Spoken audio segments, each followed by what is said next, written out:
third white woman attacked in a week by Somalis. Here's horrid reason they targeted a pregnant girl. Another day, another Muslim attack in the city of London. This time it was a Somali college student. The Religion of Peace disciple decided to spray a pregnant woman and her partner with acid, only hours after they argued with a group of peace-loving Somali men. The pregnant woman has suffered burns to her stomach while her partner was hit in the face by the acid spray. Both were hospitalized after the assault, which took place in Mile End, East London, in the early morning hours of Tuesday, July 4. The scumbag Muslim was identified as Mustafa Ahmed, 19, of Stepney, East London.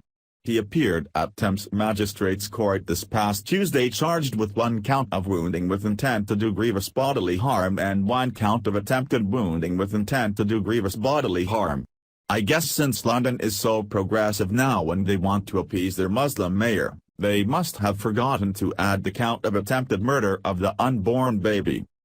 Since the early 1990s, Britain has seen a rapid influx of Somali immigrants. There is now an estimate of over 250,000 Somalis in the United Kingdom. Most of them which entered the country as, you guessed it, asylum-seeking refugees. Somali and other African crime gangs have terrified local communities, more so in parts of London. Winston Churchill must be spinning in his grave. As reported by CNS News, Somali Muslims aren't only a problem in London. The sheriff of Hennepin County, Minnesota, told the House Judiciary Subcommittee on Crime, Terrorism and Homeland Security on Wednesday about the threat of Somali gangs in his jurisdiction. I have been asked to testify today about the specific emergence of Somali gang-related issues we are having in my county, Rich Stanek said in his prepared testimony. Stanek represented the National Sheriff's Association at the hearing on America's evolving gang threat. He also serves on the U.S. Department of Homeland Security's Interagency Threat Assessment and Coordination Group and is president of the Major County Sheriff's Association.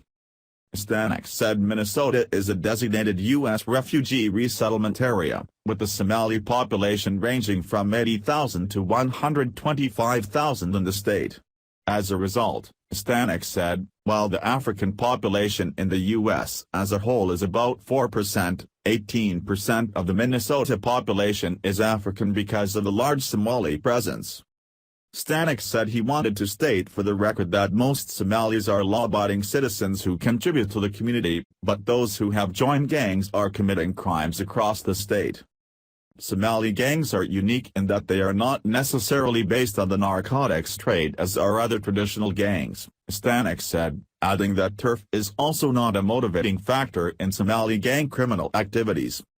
Gang members will often congregate in certain areas, but commit their criminal acts elsewhere, Stanek said. Criminal acts are often done in a wide geographic area that stretches outside of the Twin Cities 7-county metro area. Their mobility has made them difficult to track, Stanek said. Stanek listed 5 typical crimes committed by Somali gang members, including credit card fraud, cell phone and gun store burglaries, and witness intimidation. The 5th type of criminal activity is tied to international terrorism, Stanek said. In 2007, the local Somali community started to report that some of the youth in the area had essentially disappeared without warning, Stanek said. It was later learned that 20 young men had left Minneapolis to travel to Somalia to receive training and fight as members of Al-Shabaab. One individual had moved to Minneapolis as a teenager in 1993, Stanek said.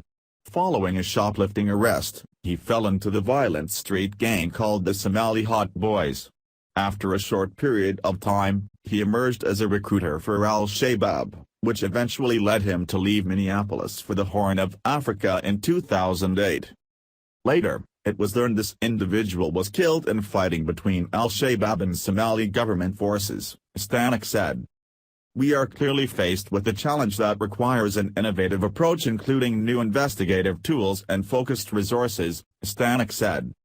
According to the Health and Human Services Administration for Children and Families Office of Refugee and Resettlement, refugee programs and resettlement sites exist in 49 states and the District of Columbia and are operated through partnerships between the federal government and faith-based and other non-governmental refugee support organizations in those states and the district. A spokesperson for the office told GNSnews.com that the United States admits on average about 70,000 refugees a year, with each required to be designated as individuals who face danger in their homeland. Every refugee has to be cleared by the Department of Homeland Security before being allowed to resettle in the United States, the spokesperson said. A wide range of considerations about where to relocate individuals is considered, including family ties, language and available resources, the spokesperson said. But once they are living in the United States, refugees are free to live anywhere in the country. Representative James Sensenbrenner, Republican Wisconsin, chairman of the subcommittee, opened the hearing with statistics on the gang threat in the United States.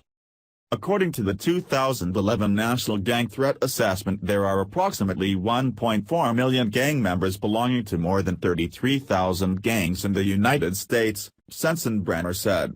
It has been reported that the number of gang members in the U.S. has increased by 40% since 2009.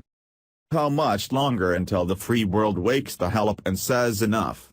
Our politicians don't care because they get money to let these savages come into nations like Great Britain and the US.